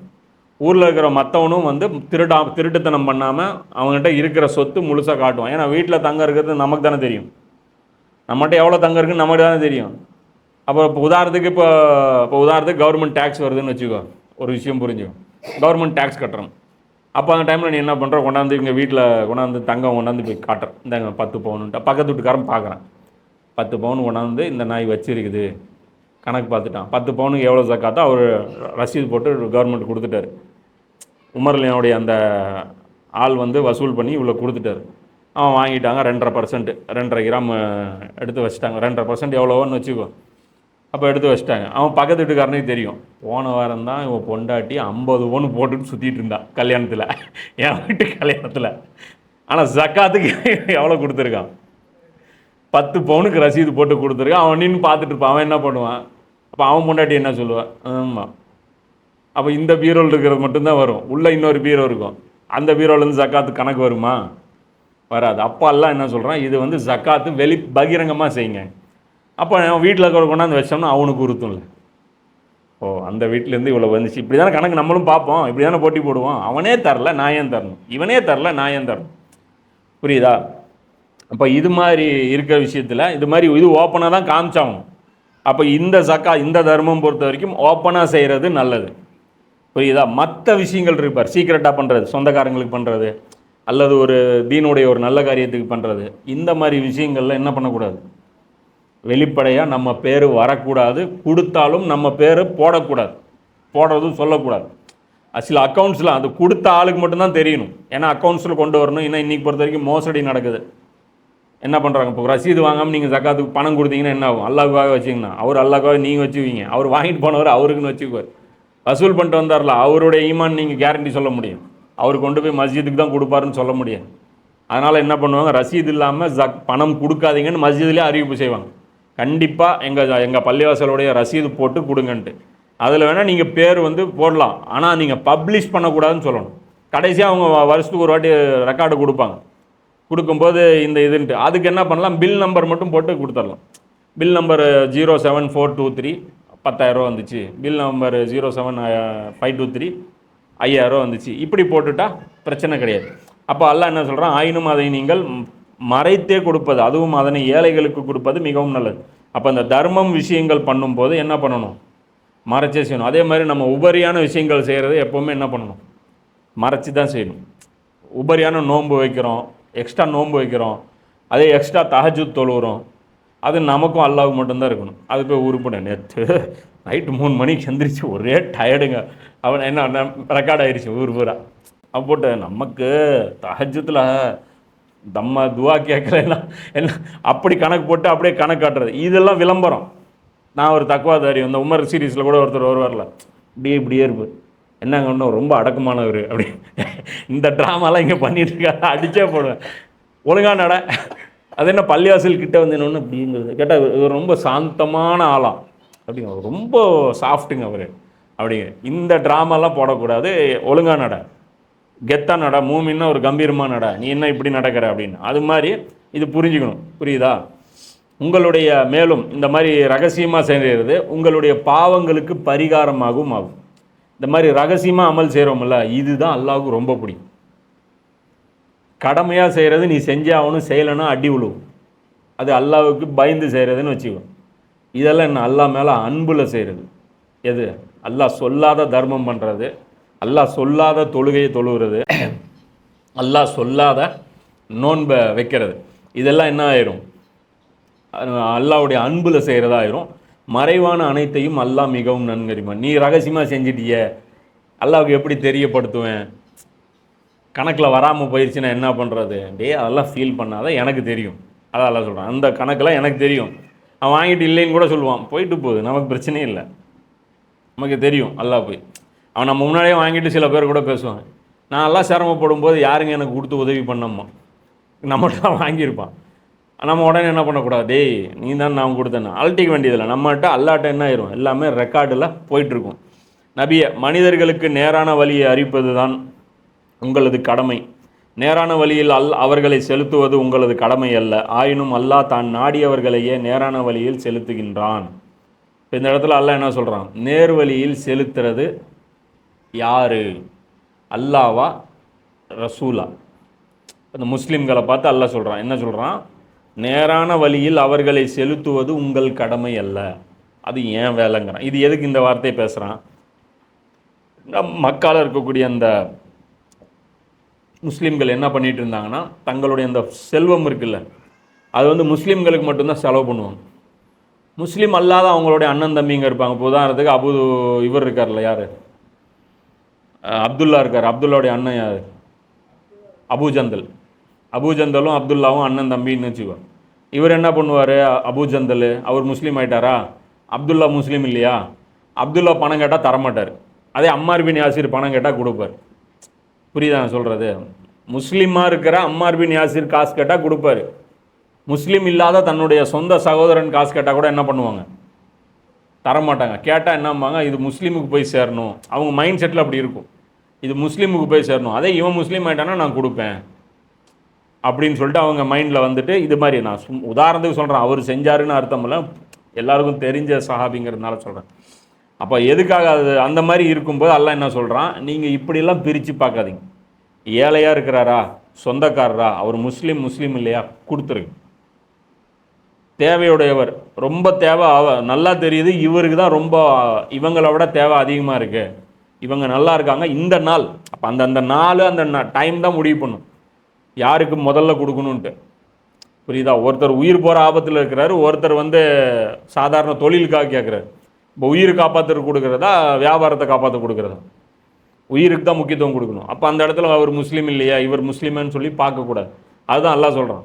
இந்த நேர்வழி, இப்போ நீ காசு கொடுக்கலன்னு சொல்லிட்டு அவன் இஸ்லாத்துக்கு வந்துட போகிறானா, இல்லை இந்த ப்ரெஷரில் கொடுத்து நீ அவனை கூட்டிகிட்டு வர போறியா, இல்லை ஊரில் இருக்கிறவங்களாம் நேர்வழி கொண்டு வாங்கன்னு சொல்லி நான் உங்கள்கிட்ட சொன்னேன்னா? செலவு பண்ணுன்னா செலவு மட்டும் பண்ணுங்க, நேர்வழி கொண்டு வர்றதும் கொண்டு வராததும் அது ஏன் வேலை. யார் முஸ்லீம் ஆவாங்க முஸ்லீம் ஆகலை அந்த டிபார்ட்மெண்ட்டு நாங்கள் பார்த்துக்குறோம், அதை நீங்கள் பார்க்காதீங்கிறோம். நீங்கள் செலவு மட்டும் யாருக்கு தேவையோ நான் சொல்லிட்டேன்ல, அதை கணக்கில் வச்சு நீங்கள் பண்ணிகிட்டே போயிட்டே இருங்க. முஸ்லீம் முஸ்லீம் இல்லைன்னு சொல்லி கேட்டகரி பிரிக்காதீங்க அப்படின்னு சொல்லிட்டு அல்லாஹ் சொல்கிறான். நம்பிக்கையாளர்களே, நல்லதிலிருந்து நீங்கள் எதை செலவு செய்த போதிலும் அது உங்களுக்கே நன்மையாக அமையும். அல்லாவின் பொருத்தத்தை தேடுவதற்கன்றி பெருமைக்காக நீங்கள் எதையும் செலவு செய்யாதீர்கள். பெருமையை நாடாமல் நன்மைக்காக எதை செலவு செய்த போதிலும் அதன் கூலியை நீங்கள் முழுமையாக அடைவீர்கள். அதில் உங்களுக்கு அநீதி இழைக்கப்பட மாட்டாது. அந்த பெருமை மட்டும் நமக்கு இல்லாமல் இருந்தால் நமக்கு என்ன பண்ணும், அதனுடைய பலன் முழுசாக கிடைக்கும். அந்த பலன் 700ஆகவும் இருக்கலாம், 1400ஆகவும் இருக்கலாம், 2100ஆகவும் இருக்கலாம். அல்லாஹ் ஏமாற்ற மாட்டான். அப்போ பெருமை நமக்கு இருக்கவே கூடாது. தர்மம் பண்ணும்போது ரொம்ப டேஞ்சர். ஏன்னா காசும் போயிடும், நன்மையும் போயிடும். நம்பிக்கையாளர்களே, சில ஏழைகள் இருக்கின்றார்கள். அவர்கள் அல்லாஹ்வுடைய மார்க்கத்திற்கென்றே தங்களை முற்றிலும் அர்ப்பணம் செய்து ஒதுக்கி கொண்டதால் தங்கள் சொந்த வாழ்விற்கு பொருளாதாரம் தேடக்கூட பூமியில் நடமாட சாத்தியப்படாதவர்களாக இருக்கின்றனர். அப்போ அல்லாஹ் என்ன சொல்கிறான், சில ஏழைகள் இருக்காங்க, அவங்க அல்லாஹ்வுடைய மார்க்கத்திற்காகவே தங்களை அர்ப்பணம் செய்து ஒதுக்கி கொண்டார்கள். சில பேர் இருக்கிறாங்க. இவங்க யார் அப்படின்னா திண்ணை தோழர்கள்னு சொல்லி கேள்விப்பட்டிருப்போம். நபி ஸல்லல்லாஹு அலைஹி வஸல்லம் அந்த மஸ்ஜிது நபவியில் திண்ணையிலே ஒரு 300 பேர் இருப்பாங்க. இளைஞர்கள், அவங்க யங்ஸ்டர்ஸ், பல்வேறு ஊரில் இருந்தவங்க, லோக்கலில் இருக்கிறவங்க, அந்த வீட்டில் இருக்கிற யங்ஸ்டர்ஸ் எல்லாமே அங்கே திண்ணை தோழர் ரிசர்வ்லேயே இருப்பாங்க. ரிசர்வ் பின்னிக்கும் பார்த்தீங்கன்னா அந்த இராணுவத்தில் வச்சுருப்பாங்க. மெயின் இராணுவம் ஒன்று இருக்கும், பிஎஸ்எஃப்னு, அந்த ரிசர்வ் ஃபோர்ஸ்னு ஒன்று தனியாக இருக்கும். அது ரிசர்வில் வச்சுருப்பாங்க. இந்த இராணுவத்துக்கு ஏதோ எக்ஸ்ட்ரா வேலை இருந்துச்சுன்னா எக்ஸ்ட்ரா தேவைப்பட்ட அந்த படை அனுப்பும். ஏதோ ஒரு புயல் வந்துருச்சு, ஏதோ ஒரு இப்போ ரயில் இதாயிருச்சா, அப்போ அதை மீட்கிறதுக்கு அந்த படை யூஸ் பண்ணுவாங்க. இந்த ரிசர்வில் இருப்பாங்க. அந்த இராணுவத்துக்கு அந்த எல்லையை பாதுகாக்கிறதுக்கு அந்த இராணுவம் தனியாக இருக்கும். அங்கே ஆள் பத்தலை, ஒரு இடத்துல போர் நடக்குதுன்னா எக்ஸ்ட்ரா ஃபோர்ஸ் இங்கேருந்து கிளம்பிப்போம். அது மாதிரி நபி ஸல்லல்லாஹு அலைஹி வஸல்லம் ஒரு ஃபோர்ஸாக அவங்க யார் இருந்தாங்க, திண்ணை தோழர்கள் 300 பேர் 400 பேர் அவங்க இருந்தாங்க. எனி டைம் அவங்க ரசூல்லா பக்கத்திலே இருப்பாங்க. ஏன்னா ரசூல்லா எப்போ எங்கே கிளம்பி போக சொல்லுவாங்கன்ட்டு தெரியாது. அதனால் அவைலபிளாக இருப்பாங்க. கூப்பிட்டா இருப்பாங்க. அங்கே எத்தனை பேர் இருக்காங்கன்னு பாருங்கன்னா 300 பேர் இருப்பாங்க, ரெடியாகவே இருப்பாங்க. இவங்களுக்கு சாப்பாடுக்கு வேலைக்கு இவங்க போக மாட்டாங்க. ஏன்னா வேலைக்கு போயிட்டாங்கன்னா வர்றதுக்கு 2 மாதம். நம்ம ஊர் மாதிரி சிட்டி கிடையாது. போயிட்டு காலையில் போயிட்டு சாயந்தரம்லாம் வேலைக்கு வர முடியாது. வியாபாரத்துக்குன்னு போனால் வர்றதுக்கு 3 மாதம் ஆகும், 2 மாதம் ஆகும். அந்த டைமில் ஆள் பற்றாக்குறை ஏற்பட்டுச்சுன்னா பத்தாது. அப்போ அந்த போருக்கு எங்கேயாவது போகிறதா இருந்தால் அந்த நேரத்தில் என்ன நடக்கும், இதாயிரும். அதே மற்ற நேரத்தில் இவங்க என்ன பண்ணிகிட்டு இருப்பாங்க, தீனுடைய எல்லா விஷயமும் கற்றுக்கிட்டு இருப்பாங்க. எழுதுவாங்க, குரானு ஹதீஸு இதெல்லாம் படித்து வச்சுருவாங்க. ஏதோ ஊர்லேருந்து ரசூலா பார்க்குறதுக்கு ஆள் வந்தாங்கன்னா இவங்கள ஜாயின் பண்ணி விடுவாங்க, இவங்க கற்றுக் கொடுத்துருவாங்க. அது வரைக்கும் அந்த குரானு, அது வரைக்கும் இருந்த மார்க்கம் இஸ்லாமு ஃபுல்லாகவே அவங்க ட்ரைனிங் பண்ணிடுவாங்க. அதாவது டபுள் டியூட்டி பார்ப்பாங்க. ஒன்று ஆர்மி மேன் வேலையும் பார்ப்பாங்க, ப்ளஸ்ஸு டீச்சர் வேலையும் பார்ப்பாங்க. அப்போ டியூவல் டியூட்டி இவங்க பார்ப்பாங்க. ரொம்ப டேலண்டடான ஆட்கள். ஆனால் அவங்க போய் ஊருக்குள்ளே போய் பிஸ்னஸ் பண்ணியிருந்தாங்கன்னா பெரிய பிஸ்னஸ் மேன்களாக அவங்க ஜொலிச்சிருக்க முடியும். இதுக்காக அவங்க உட்காந்துக்கிட்டாங்க. உட்காரும்போது எப்பயுமே ஒரு பால் வந்துச்சுன்னா கூட ரசூலா என்ன பண்ணுவாங்க, முதல்ல அங்கே தான் கொடுப்பாங்க. அவங்களுக்கு போய் கொடுங்க. ரொட்டி ஏதாவது ரசூலா சாப்பிட்றதுக்கு ஏதாவது வந்துச்சுன்னா என்னம்மா, அங்கே வெளியே யார் இருக்காங்கன்னு பாருங்கள், திண்ணையில் எத்தனை பேர் இருக்காங்க பாருங்கள் அப்படிம்பாங்க. அவங்களுக்கு தான் போய் கொடுப்பாங்க. அதில் நிறைய சம்பவங்கள் நம்ம ஹதீஸ்களில் பார்க்க முடியும். அப்போ அதில் அல்லாஹ் என்ன சொல்கிறான் அப்படின்னா, முதல்ல நீங்கள் காசு கொடுக்குறதா இருந்தால் இந்த மாதிரி ஆட்கள் தான் ஃபஸ்ட்டு ப்ரையாரிட்டிங்க. அப்போ அதான் நான் சொன்னல, இருக்கிறதுலே செலவு பண்ணுறதுலேயே டாப் ப்ரையாரிட்டி யாருக்கு கொடுக்கணும், அல்லாஹ்வுடைய தீனுக்கு தான் ஃபஸ்ட்டு. அதுக்கப்புறம் தான் மற்றவங்களுடைய உரிமை வரும். அப்போ அல்லாஹ்வுடைய தீனுடைய ஒர்க்கர்ஸாக இருக்கிறாங்க. அவங்க அந்த ஒர்க்குலேருந்து இறங்கி வந்துட்டாங்கன்னா அந்த வேலை பாதிக்கப்படும். சில பேர் புக்கு மொழிபெயர்க்கிறாங்க, சில பேர் வேறு வேலை, ஸ்கூல் டீச்சர், மதரசா டீச்சராக இருக்கிறாங்க. இப்போ அவங்களுக்கெல்லாம் என்ன பண்ணணும், ஃபண்டு கொடுக்கணும். கொடுக்கலன்னா என்ன ஆகும், இந்த தலைமுறையே வீணாக போயிடும். இந்த கல்விங்கிறது என்ன, மனிதர்களை கொண்டு தான் இந்த நிர்வாகம் நடக்குது. அல்லாஹ் அந்த பூமியில் அப்படி தான் செட் பண்ணி வச்சுருக்கான். அப்போது இந்த ஃபீல்டுக்கு மக்கள் வராமல் போயிட்டாங்கன்னா என்ன நடக்கும், அவனுக்கு ஃபேமிலி இருக்குன்ட்டு போயிட்டான்னா என்ன ஆயிருக்கும், வேலை நடக்காது. அப்போ சில பேர் மட்டும் 100% டெடிகேஷன் கொடுத்தே ஆகணும். அப்போ அந்த மாதிரி ஆட்களுக்கு தான் ஃபஸ்ட்டு கொடுக்கணும். அப்போ அல்லாஹ் தான் சொல்கிறான், சில ஏழைகள் இருக்கின்றார்கள், அவர்கள் அல்லாஹ்வுடைய மார்க்கத்திற்கென்றே தங்களை அர்ப்பணம் செய்து கொண்டதால் பூமியில் பொருள் தேட நடமாட சாத்தியப்படாதவர்களாக இருக்கின்றனர். அதனால் அவங்களால வேலைக்கு போக முடியல. அன்றி அவர்கள் யாசிக்காததால் அவங்க வாயை விட்டும் கேட்க மாட்டாங்க. காசு வேணும்னு அவங்க கேட்க மாட்டாங்க. அவங்க பாட்டுக்கு அவங்க வேலையை செஞ்சுட்டே இருப்பாங்க. அவர்களின் வறுமை நிலையை அறியாதவர்கள் அவர்களை செல்வந்தர்கள் என எண்ணிக்கொள்கிறாங்க. பரவாயில்ல, உட்காந்தே சாப்பிட்றாங்க, பெரிய பெரிய பேக்ரவுண்ட் இருக்க மாட்டிருக்கு, அவங்க ரொம்ப இது இருக்க மாட்டிருக்கு, எப்போ எங்க அவர் வேலைக்கே போக மாட்டேங்கிறாரு, வெல் செட்டில்டா அப்படின்னு. வெல் செட்டில்லாம் கிடையாது. அவங்க என்ன கணக்கில் வச்சுருப்பாங்கன்னா, இதுதான் மெயினு, இங்கே நான் பசியை கூட தாங்கிடுவேன், நான் மறுமையில் வந்து இழப்பை தாங்க மாட்டேன். இது அதான் சொன்னல, ஹிக்மத் வந்துடும், கிளாரிட்டி வந்துடும். எது பெஸ்ட்டு, நம்ம நேரத்தை எங்கே செலவு பண்ணுறது பெஸ்ட்டு, அந்த கிளாரிட்டி கிடச்சிரும். கிளாரிட்டி கிடச்சுன்னா அப்புறம் அங்கே மனசு ஒட்டாது. எங்கே வேறு எந்த வேலை கொடுத்தாலும் ஒட்டாது. இந்த வேலை கொடுத்தேன்னா 1க்கு 4 கொடுத்தோன்னா சூப்பராக செய்யும். உட்காந்து ஒரு சாஃப்ட்வேர் எழுதுனா சாஃப்ட்வேர் இன்ஜினியராக இருந்தால் கூட கை ஓடாது. நேற்று வரைக்கும் சாஃப்ட்வேர் வேலை செஞ்சுருப்பார், கை ஓடாது. அதே இந்த ஒரு பயான் ஒன்று ரெடி பண்ணி கொடுங்க அப்படின்னா போதும், சூப்பராக எழுதி கொடுத்துருவார். டக்குன்னு எழுதிடுவார். இந்த புக்கு தமிழில் டிரான்ஸ்லேஷன் பண்ணி கொடுங்கன்னா பண்ணி கொடுத்துருவார். மைண்ட் அப்படி ஓடும். அப்போ அந்த கனெக்ஷன் என்ன ஆயிரும், அல்லாஹ்வோடவே ஜாஸ்தி ஆயிரும். அப்போ நினைக்கிறவங்க என்ன நினச்சிவாங்க, ஊருக்குள்ளே இவங்க யார்கிட்டையுமே காசும் கேட்க மாட்டாங்களா, கேட்குறத இவங்களுக்கு அந்த ஈமான் வந்து தடுக்கும். ஏன்னா ஒரு வாயை விட்டு கேட்குறதுங்கிறது குறைந்த தரம். வாயை விட்டு அவ்வளோ சீக்கிரம் கேட்க மாட்டாங்க. எப்போ கேட்பாங்கன்னா, முடியாத பட்சத்தில், மயக்கமே வந்துடும், விட்டால் நான் செத்துருவேங்க, அந்த கண்டிஷனில் தான் அவங்க கேட்பாங்க. இதெல்லாம் நிறைய செய்திகள் நம்ம ஹதீஸில் பார்க்க முடியும். அவர்களுடைய வறுமையின் அடையாளங்களை கொண்டு நீங்கள் அவர்களை அறிந்து கொள்ளலாம். அப்போ அவங்களுக்கு பணம் தேவைன்னு எப்படி தெரியும் அப்படின்னா, அடையாளம் பார்த்தா நீங்களே கண்டுபிடிச்சலாம். நீங்கள் தான் கிளறணும் அப்படிங்க. இங்கேயே உட்காந்துட்டுருக்கீங்களே, சாப்பாடுக்கு என்ன பண்ணுறீங்க, இல்லை வந்தீங்கன்னா சாப்பிட்டீங்களா, ஏன் முகம் ஒரு மாதிரியாக இருக்குது, என்ன ஆச்சு, ஏன் 2 நாளாக நடந்து வரீங்க, உங்கள் வண்டி என்னாச்சு கேட்டால் அப்போ தான் தெரியும், வண்டியில் பெட்ரோல் அடிக்கிற காசு இல்லை, வண்டியை நிறுத்திட்டு. அந்த மாதிரி இருக்கும்போது அப்படி கேட்கணும் நீங்கள் அப்படின்னு சொல்லி அல்லாஹ் சொல்கிறான். அவர்கள் மனிதர்களிடத்தில் வருந்தியும் கேட்க மாட்டார்கள். மனுஷங்கிட்ட கேட்கவே மாட்டாங்க. ஏன்னா அவங்க தீனுடைய வேலை செய்கிறதுனால அவங்களுக்கு இது இருக்கும், அந்த ஹிக்மத் இருக்குல்ல, அதனால் அவங்களுக்கு அந்த இதுவும் இருக்காது. அந்த வெக்கம் வந்து தடுக்கும். நீங்கள் நல்லதிலிருந்து எதை செலவு செய்த போதிலும் நிச்சயமாக அல்லாஹ் அதை நன்கறிந்து அதற்குரிய கூலியை உங்களுக்கு தருவான். இப்போ இந்த மாதிரி ஆட்களுக்கு நீங்கள் செலவு பண்ணிங்கன்னா அல்லாஹ் உங்களுக்கு என்ன பண்ணுவான், அந்த கூலியை வந்து உங்களுக்கு கொடுப்பான். அப்படிங்க நபி ஸல்லல்லாஹு அலைஹி வஸல்லம் அவங்க ஆரம்பத்தில் இவங்களுக்கு சிரமம் இருக்கும்போது எதுவுமே கொடுக்கல. ஆனால் பின்னாடி வர ஃபஸ்ட்டு ப்ரிஃபரன்ஸ் யாருக்கு கொடுத்தாங்க, இந்த டீமுக்கு தான் கொடுத்தாங்க. அதுக்கப்புறம் உமர் ரலியல்லாஹு காலத்துலலாம் இந்த டீமுக்கு, இராணுவ வீரர்களுக்கெல்லாம் என்னாச்சு, ஃபிக்ஸடு சம்பளமே கொடுக்கப்பட்டுச்சு. இந்த காதிசி அந்த பெரிய பெரிய போர்கள் வரைக்கும் சம்பளம் கிடையாது, ஃபிக்ஸடு. யாருக்கு, சஹாபாக்களுக்கு. அதுக்கப்புறம் பின்னாடி தான் என்ன பண்ணுறாங்க, அவங்களுக்கு ஃபிக்ஸடு சம்பளம் கொடுப்பாங்க. இதில் நிறைய சம்பவம் இருக்கும். இப்போ உதாரணத்துக்கு இது இவங்க எந்த அளவுக்குன்னா, யார்கிட்டலாம் இமேஜ் பார்ப்பாங்கன்னா, ரசூல்லாட்டே இமேஜ் பார்ப்பாங்க. காசு கேட்க மாட்டாங்க, பசிக்குதுன்னு கேட்க மாட்டாங்க. அது வந்து ஒரு சம்பவம் கூட வரும். அபூ ஹுரைராவுது, அவர் என்ன பண்ணுவார், ஒரு நேரத்தில் பசி பயங்கரமாக வந்துடும், வயிறு வலி வந்துடும். வரும்போது அவர் என்ன பண்ணுவார், உமர் ரலியல்லாஹு வருவார். வந்தவொடனே ஒரு குர்ஆனோட ஒரு ஆயத்தை காமிச்சு, அந்த இடத்துல வந்து ஏழைகளுக்கு உணவளிக்கிறத பற்றி ஒரு ஆயத்து இருக்கும். அந்த ஆயத்தை படித்து காய்ச்சி, இந்த ஆயத்துக்கு விளக்கம் சொல்லுங்கள் அப்படிம்பார். அவர் உமர் வந்து அந்த ஆயத்தை படித்து கொடுத்து, ஏழைங்களுக்கு சாப்பாடு கொடுக்கணும்னு அல்லாஹ் சொல்கிறான், அது கொடுத்தா இவ்வளோ நன்மையா அப்படின்ட்டு அவருக்கு புரிய வச்சுட்டு போயிடுவார். போனதுக்கப்புறம் அவர் சொல்லுவார், இந்த ஆயத்து எப்போ இறங்குச்சுன்னு நான் இங்கே உட்காந்து நான் தான் எழுதிட்டுருக்கிறேன், உமரோட எனக்கு நல்லா தெரியும் இந்த ஆயத்துக்கு மீனிங் என்னன்ட்டு. சரி, இது நான் காமிக்கிறேன்னு புரிஞ்சுக்கிட்டு சாப்பாடு எனக்கு வாங்கி கொடுப்பாருன்னு பார்த்தா கொடுக்கல அப்படின்னு. அடுத்து அபூபக்கர் ரலியல்லாஹு வருவாங்க. அவங்க வந்துட்டு என்ன பண்ணுவாங்க, அவங்ககிட்ட இருக்கும்போது இதே சொல்லுவாங்க, சாப்பாடு அவங்களும் வாங்கி தர மாட்டாங்க. பின்னாடி ரசூலா வருவாங்க, இந்த ஆயத்துக்கு விளக்கம் சொல்லுங்கள் அப்படின்னு சாப்பிட போகலாம், விளக்கம் தான் கேட்பாங்க. ரசூலாட்ட கூட வாய் விட்டு சாப்பாடு வேணும்னு கேட்க மாட்டேன், இந்த ஆயத்துக்கு விளக்கம் வேணும்னு ரசூலா அப்படியே பார்ப்பாங்க, பசிக்குதா வா போகலாம். இந்த மாதிரி நிறைய இருந்தாங்க சஹாபாக்கள் மட்டும் இல்லை, இன்றைக்கும் இருக்காங்க. எத்தனையோ பேர் தீனில் இருக்காங்க, பெரிய சம்பளம் அவங்களுக்கு கிடையாது, வேலை செய்ய மாட்டாங்க. அவங்களுக்கு வேலையெல்லாம் என்ன இருக்குன்னா டார்கெட் ஃபிக்ஸ் பண்ணியிருப்பாங்க, இந்த ஒர்க்கு பண்ணணும், இந்த ஒர்க் பண்ணணும், வாழ்க்கையே அதில் அர்ப்பணம் பண்ணிட்டுருப்பாங்க. விட்டுருந்தால் அவங்க எங்கே போவாங்க, துனியாவில் பெரிய சாதனைகள் பண்ணியிருப்பாங்க. அவர் சையத் குத்துப் எடுத்தினா அவர் நாசால வேலை செஞ்சுட்டு இருந்தார்.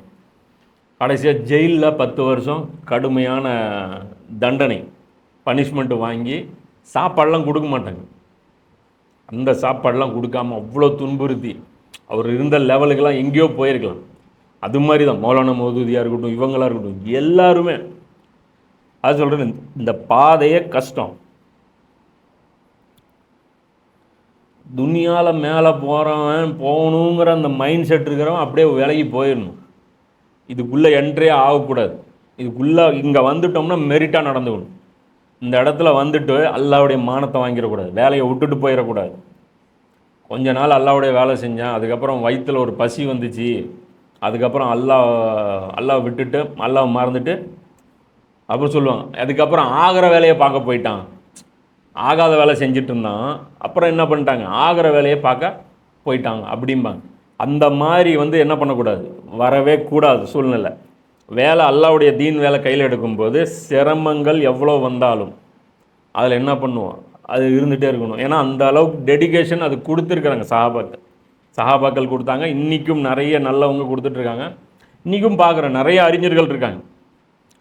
இப்போ சமீபத்தில் ஒரு அறிஞரை கூட சந்திக்கும்போது அப்படியே பார்க்குறேன், என்ன ஆள் பார்த்தா ரொம்ப சிரமம், கஷ்டமாக இருக்குது, சொல்ல மாட்டேங்கிறாரு ஓப்பனாக. என்கிட்ட சொல்ல மாட்டேங்கிறாரு, என்ன ஒன்றும் இல்லைங்க அப்படிங்கிறது. ஆனால் அந்த வேலையை விட்டுட்டு வேறு போகிறதில்ல. ஸ்கில் இருக்குது, படிக்காத தத்திலாம் கிடையாது, ரொம்ப திறமை இருக்குது, ரொம்ப டேலண்ட் இருக்குது. அவருக்கு இருக்கிற அந்த திறமைக்கு டேலண்ட்டுக்கு வேறு எங்கேயாவது ஒரு காலேஜ்லேயோ இதுலேயோ எங்கேயாவது போனார்னா சூப்பராக ஜெயிக்க முடியும். ஆனால் என்ன பண்ணுறாங்க, சொல்ல மாட்டேங்கிறாங்க, இவ்வளோதான் அப்படின்னு. அப்புறம் பார்த்துட்டு சரி, அப்புறம் விசாரித்தா என்ன கடன் இருக்குது, என்னன்னா இப்படி இருக்காங்க. கஷ்டம் வந்தால் கஷ்டத்தில் இருப்பாங்களே தவிர இந்த வேலையை விடணும், நான் ஏன் இங்கே வந்தேன், அதனால் பொண்டாட்டிக்கிட்ட சண்டை, அதனால் வீட்டில் பிரச்சனை, பொண்டாட்டி சும்மா இருப்பா, அதான் சொல்கிறேன். அல்லாஹ் இது ப்ரெஷர் வந்துக்கிட்டே இருக்கும் நமக்கு. இந்த சைத்தான்களுடைய ப்ரெஷர் எந்த ரூபத்தில் வரும், வீட்டில் வரும், பொண்டாட்டி சும்மா இருந்தால் பொண்டாட்டியோடைய சகல ஒருத்தர் வருவார். 2 பொண்ணுங்க, பெரிய பொண்ணு இவனுக்கு கொடுத்தாங்க, இவன் இப்படி வீணாக போயிட்டான். சின்ன பொண்ணு நல்லா வாழுது, சின்ன பொண்ணு நல்லா வாழுது, பெரிய பொண்ணு கஷ்டத்தில் இருக்குது. இது மறுமையில் எப்படி இருக்கும், அப்படியே உல்ட்டாவாக இருக்கும். சின்ன பொண்ணு பெரிய பொண்ணு என்னவாக இருக்கும், தீனில் ரொம்ப நாலேஜ் இருக்கும், அதோடைய குழந்தைய சூப்பராக வளர்த்திருக்கும். அது வீட்டில் பெண்களுக்கு கிளாஸ் எடுத்துருக்கும், அது குழந்தைங்களுக்கு டியூஷன் எடுத்திருக்கும். அதன் மூலமாக நிறைய அந்த குழந்தையில ஒருத்தன் நாளைக்கு பெரிய தாயாக வந்திருப்பான். அந்த குழந்தையுடைய அந்த விதை இவங்க போட்டு வச்சுருந்துருப்பாங்க. அலிபத்தை நம்ம யார்கிட்ட கற்றுக்கிட்டோம், அப்போ அவங்களாம் எந்த காலத்தில் நமக்கு ஊட்டினாங்க அதெல்லாம் தெரியாது, யாருடைய இது எப்போ பலன் தரும்னு தெரியாது. அப்போ அதெல்லாமே வரும். அப்படி வரும்போது அதான் சொல்கிறேன், இங்கே தியாகம் செய்யும் போது தான் இந்த தீனுக்காக நம்ம வளரவும் முடியும். இதுதான் ஹிக்மத்து. உலக வாழ்க்கையை நம்ம எப்படி ட்ரீட் பண்ணுறோம். அதனால தான் எப்பயுமே என்ன பண்ணக்கூடாது, துனியாவுடைய என்ஜாய்மெண்ட்டை அதிகம் போகவே கூடாது. வாரத்தில் ஒரு நாள் நான்வெஜ்ஜாக அவ்வளோதான் இருக்கணும் லிமிட்டு. அதுக்கு மேலே பழகிப்படுத்திட்டோம்னா நான்வெஜ் குறைஞ்சா மனசு கவலைப்படும். வாரத்தில் ஐஸ்கிரீம் சாப்பிட்டு வாரம் பழகிட்டோமா, அந்த ஐஸ்கிரீம் போச்சுன்னா என்ன ஆகும், கவலை ஆகும். அதனால என்ன பண்ணுவாங்க, வீட்டில் இருக்கிறவங்க அதிகமாக சம்பாதிக்கிறதுக்கு தேவைப்படும். எனக்கு இங்கே கூட்டிகிட்டு போங்க, அங்கே கூட்டிகிட்டு போங்க, செலவு வச்சுக்கிட்டே இருந்தீங்கன்னா பொருள் அதிகமாக தேவைப்படும். நான் ஏசியில் நான் இருக்க மாட்டேன், இருக்குது, கிடைக்குது, இருக்கிற பொசிஷனில் போகுது, அல்ஹம்துலில்லாஹ் யூஸ் பண்ணலாம், பிரச்சனை இல்லை, தப்பு இல்லை. ஆனால் ஒரு கட்டத்தில் இதை விட்டுட்டு இந்த இடத்துல ஷிஃப்ட் ஆகணும் அப்படிங்கிற அந்த ஒரு நிலைமை வரும்போது தீனை விட்டுட்டு தான் துனியாவை சம்பாதிக்கணும் அப்படிங்கிற அந்த மோதல் வந்துருச்சுன்னா அப்போ அந்த நேரத்தில் என்ன பண்ணணும், எல்லாரும் தீனை விட்டுட்டு துனியாவுக்கு போயிடக்கூடாது, துனியாவை விட்டுட்டு தீனுக்கு போகணும். இப்படி தான் சஹாபாக்கள் எல்லாருமே வாழ்ந்து காமிச்சாங்க. நபி ஸல்லல்லாஹு அலைஹி வஸல்லம் நல்லா சாப்பிட்டவங்க. இஸ்லாத்துக்கு வந்ததுக்கப்புறம், முஸ்லீம் ஆனதுக்கப்புறம் என்ன நிலைமை, வெறும் பேரிச்சம்பழம். உமர்லேயும் நல்லா சாப்பிட்டவங்க, இஸ்லாத்துக்கு வந்ததுக்கப்புறம் பேரிச்சம்பழம். ஏன், அடுத்தவங்களோட, அதாவது அவங்களுக்கு தெரியும் அடுத்தவங்களுக்கு தான் முக்கியத்துவம் கொடுக்கணும். பஞ்சம் இருக்குது, தேவை இருக்குது, அடுத்தவங்களுக்கு கொடு. அதான் அந்த உமர் சீரீஸில் ஒரு சீன் கூட வரும்ல, பஞ்சம் வரும்போது ஒட்டகம் கொண்டாந்து அறுத்து கொடுப்பாங்க, அந்த திமிழுடைய கறி கொண்டாந்து வேலைக்காரர் கொடுப்பார். இது என்ன நல்ல கறி எனக்கு வந்திருக்கு அப்படிம்பார், நான் அல்லாட்ட நரகத்துக்கு போகிறதுக்கா அப்படிம்பார். பால் கறந்து கொடுப்பாங்க, சொல்லுவாங்க இது என்ன ஏன் ஒட்டகத்துடைய பால் கிடையாது, இது வேறு யாருதோ பால் ஆச்சு அப்படின்னு. அவங்களுக்கு கவலை எல்லாம் என்ன இருக்கும்னா தங்களை விட அடுத்தவங்கள தான் இருக்கும். அதனால் அவங்க என்ன பண்ணுவாங்கன்னா, அவங்க சொல்லுவாங்க ரொட்டி அப்போ கூட அந்த கறியும் ரொட்டியும் பார்த்து சொல்லுவாங்க, எனக்கு நீ ரொம்ப பிடிக்கும் ஆனால் நான் சாப்பிட மாட்டேன் அப்படிம்பாங்க.